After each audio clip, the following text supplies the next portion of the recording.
Hello everyone, in this video I will show how to use camera filters or apply camera filters on Samsung Galaxy S25.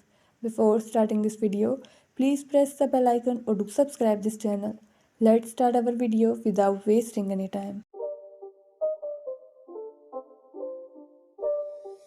It's not a game, it's a